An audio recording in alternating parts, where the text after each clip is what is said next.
दिल्ली सरकार के पास 65,000 करोड़ रुपए का बजट है। मैं उनसे पूछना चाहता हूं कि आप 65,000 करोड़ रुपये का अपना हिसाब दिल्ली की जनता को दे दिए, तो राज्य सरकार की जिम्मेदारी बनती है कि इस निगम को उस वित्तीय संकट से निकाले। बताते हुए खुशी हो रही कि इंफ्रा के मामले में नगर निगम के स्कूल जो है वेल प्लान है। दक्षिणी दिल्ली नगरम शिक्षा विभाग हम लोग वेल प्रिपेयर हैं स्कूल ओपन करने के लिए। नमस्कार, आप देख रहे हैं इंडिया टाइम 24 न्यूज़। आपके साथ मैं हूं प्रवीण और आज बोलिए नेताजी में मेरे साथ मौजूद हैं वार्ड नंबर 31S के निगम पार्षद और SDMC शिक्षा समिति के अध्यक्ष मुकेश सूर्यान।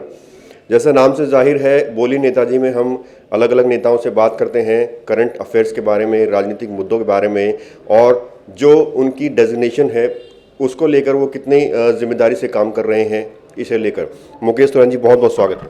जी नमस्कार। सूर्यान जी, सोशल मीडिया पर अक्सर हर रोज़ हम लोग देखते हैं कि SDMC शिक्षा समिति के अध्यक्ष होने के नाते जो है बहुत बेहतरीन काम उसमें किया जा रहा है, इसीलिए शायद आज आपके पास पहुंचे हैं। सबसे पहले हमारे दर्शकों को आप ये बताएं कि अध्यक्ष के तौर पर काम क्या होता है, क्या कुछ आपकी जिम्मेदारियां हैं?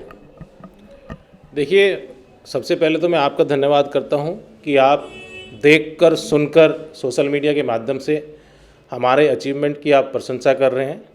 मैं आपका धन्यवाद करता हूं और फिर से दिल्ली की जनता ने जो हमारे ऊपर विश्वास जताया, मैं उनका भी धन्यवाद करता हूं।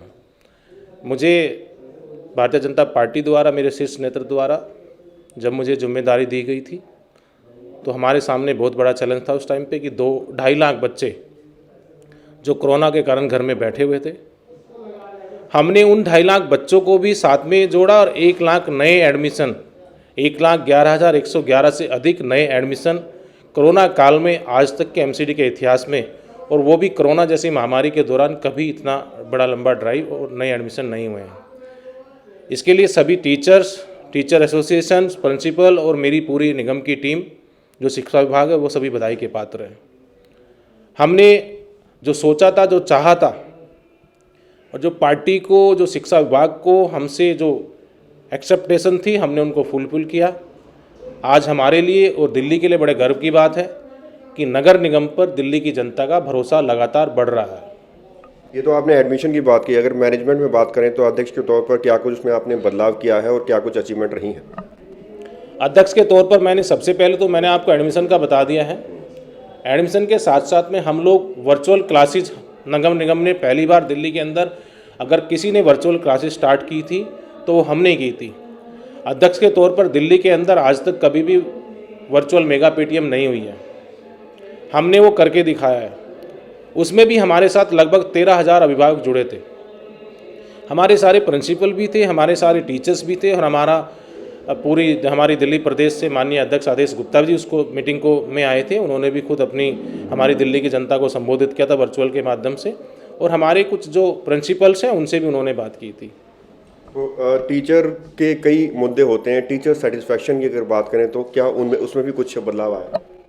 अभी ये मेरा टीचर है, मेरा अभिमान है और टीचर को हर तरह से हम प्रोटेक्ट कर रहे हैं, और टीचर हित में और शिक्षा हित में और बच्चों के वेलफेयर के लिए, स्टूडेंट हित में नगर निगम बढ़ चढ़ कर काम कर रहा है, आगे बढ़कर काम कर रहा है। अभी टीचर हित में जो आया की प्रॉब्लम थी, हमने आया को अपॉइंट कर दिया। टीचर हित में जो SSA टीचर्स की शॉर्टेज थी, हमने उनको ज्वाइन करा दिया है। टीचर हित में जो हमारे टीचर्स की कोविड में ड्यूटी लग रही थी वो धीरे धीरे वापस आ रहे हैं, हम उनको भी सहयोग कर रहे हैं। और हमारे टीचर ने ही घर घर जा कर के राशन भी बांटा, दिल्ली को लॉकडाउन से निकाला, दिल्ली को रेड जोन से निकाला। ये नगर निगम को ऊपर इन लोगों ने, दिल्ली की जनता ने जो चुनकर दिल्ली सरकार को भेजा था, दिल्ली सरकार ने तो अपना कोई वादा पूरा नहीं किया, लेकिन नगर निगम के शिक्षा अध्यापकों ने, चाहे वो हेल्थ के लोग हों चाहे अध्यापक हों, उन्होंने दिल्ली को संवारने में, सजाने में कोई कसर नहीं छोड़ी।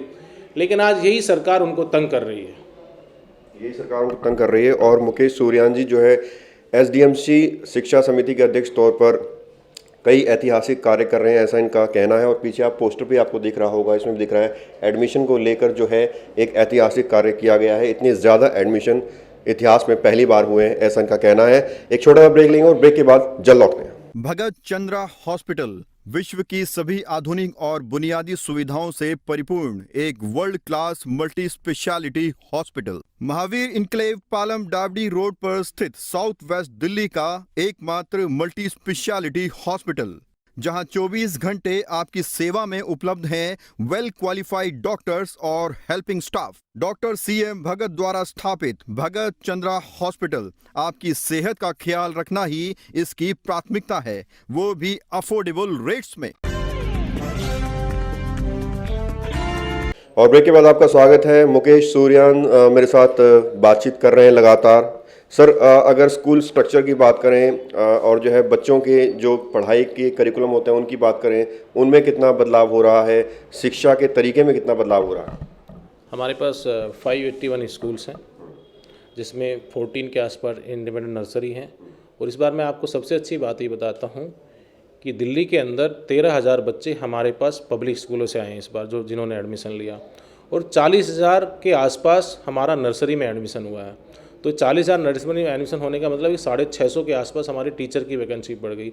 1 लाख दाखला टोटल होने के आसपास हम लोगों ने 3,550 नए टीचर्स को रोजगार देने का भी काम किया है। हम स्मार्ट स्कूल बना रहे हैं, हम मॉडल स्कूल बना रहे हैं, जो आजकल लोग कंपेयर करते हैं। और हमारे स्कूलों में हमारे पास 430 साइट हैं, जिनमें 581 स्कूल चलते हैं। कुछ स्कूल हमारे पास डुअल शिफ्ट में चलते हैं, मॉर्निंग में इवनिंग में। लेकिन हमारे पास बताते हुए खुशी हो रही कि इंफ्रा के मामले में नगर निगम के स्कूल जो है वेल प्लान है। हमारे स्कूल में स्मार्ट क्लास हैं, हमारे स्कूल में स्मार्ट बोर्ड है, हमारे स्कूल में वाईफाई की सुविधा है बहुत सारे स्कूलों में। हमारा स्कूल में आपका ग्रीन बोर्ड, वाइट बोर्ड और आपका वेल फर्निश स्कूल्स हैं। फर्नीचर्स मोस्टली स्कूलों में नया आ गया है। मिड डे मील में हम लोगों ने बच्चों के अकॉर्डिंग टू किड्स, जो बच्चों को खाना अच्छा लगता है, उसमें सुधार कर रहे हैं। हमने पिछले 2 साल पहले यूनिफॉर्म भी चेंज कर दी थी, उसमें बच्चों का कलरफुल जो होता था। और एक हमारा सैटरडे जो हमने बैग फ्री डे किया था, बच्चे उसको भी इंजॉय कर रहे हैं। हमारे पास PT टीचर्स भी आज की डेट में बच्चों को अच्छी अच्छी एक्सरसाइज, अच्छे चीज़ें कराते हैं। तो क्वालिटी ऑफ एजुकेशन की तरफ हम लोग बढ़ रहे हैं।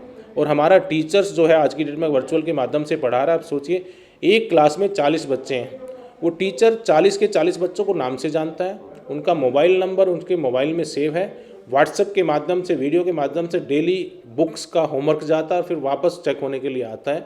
और जहाँ ऐसी सुविधा नहीं है, कुछ पेरेंट्स के पास जहाँ एंड्रॉयड फ़ोन नहीं है, वो पेरेंट्स स्कूल में आकर के उनसे खुद टीचर से लेके जाते हैं। हमारे टीचर रोस्टर के हिसाब से स्कूल में ड्यूटी भी दे रहे हैं।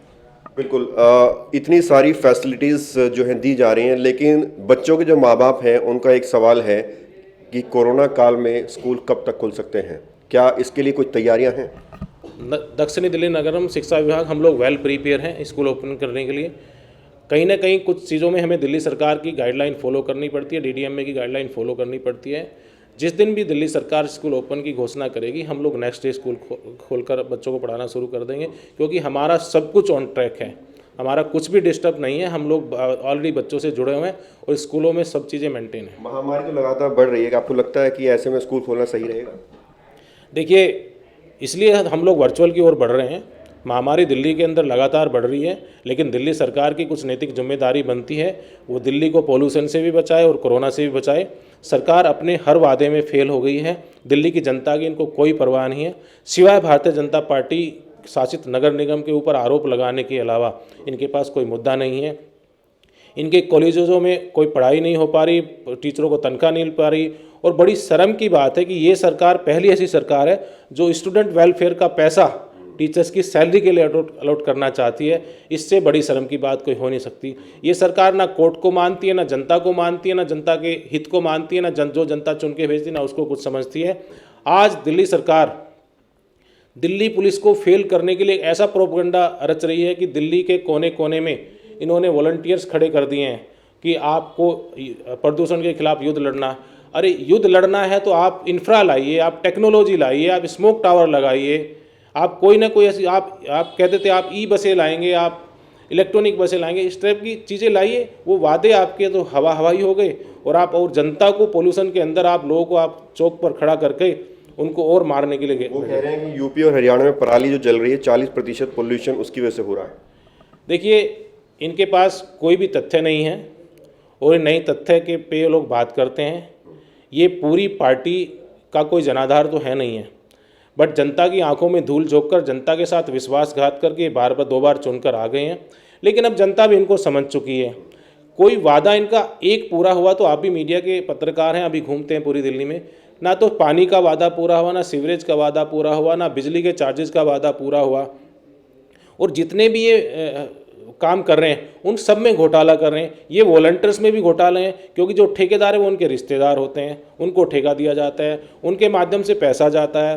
पीछे बस चलाने का भी जो काम किया था वो भी इनके रिश्तेदारों के कॉन्टेक्ट में आते हैं। तो ये सरकार कभी दिल्ली की जनता के हित में नहीं सोचती।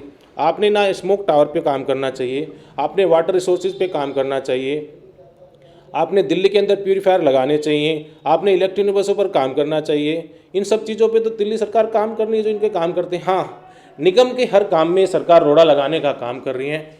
और मैं इनको बता देना चाहता हूँ कि फंड रोक कर ये हमें रोक नहीं पाए हैं। ये हमारे टैलेंट को तो नहीं रोक पाए हैं, लेकिन अब ये कहीं ना कहीं हमें हमारा वित्तीय फंड रोक करके हमें बाध्य करना चाहते हैं, जिसमें ये सफल नहीं होंगे।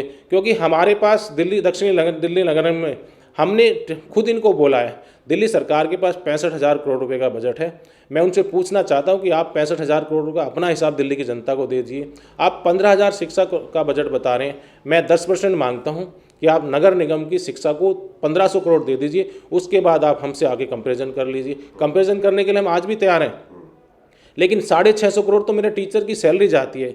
और मैं प्रवीण जी आपको बता देता हूँ, अगर कोई भी सरकार है और वहाँ पे कोई भी निगम काम करता है तो उस राज्य सरकार की नैतिक जिम्मेदारी बनती है, अगर निगम पे कोई भी वित्तीय संकट आता है या कोई और भी संकट आता है तो राज्य सरकार की जिम्मेदारी बनती है कि उस निगम को उस वित्तीय संकट से निकाले और निगम की जो एजेंसी है, निगम के जो लोग हैं, निगम के जो कर्मचारी हैं, उनको सहयोग करें। उनको तनख्वाह में दिक्कत आती है या कोई और डेवलपमेंट में दिक्कत आती है तो राज्य सरकार की जिम्मेदारी बनती है कि निगम को सुचारू रूप से चलाएं। बात करने के लिए बहुत बहुत शुक्रिया मुकेश जी, धन्यवाद। तो ये थे मेरे साथ एसडीएमसी शिक्षा समिति के अध्यक्ष और वार्ड नंबर 31S के निगम पार्षद मुकेश सूर्यान, जिन्होंने शिक्षा क्षेत्र में हो रहे बदलाव के बारे में बताया, ऐतिहासिक बदलाव के बारे में बताया और साथ ही साथ दिल्ली सरकार पर कई गंभीर आरोप लगाए हैं। कैमरा जर्नलिस्ट नीरज के साथ प्रवीण, इंडिया टाइम 24 न्यूज।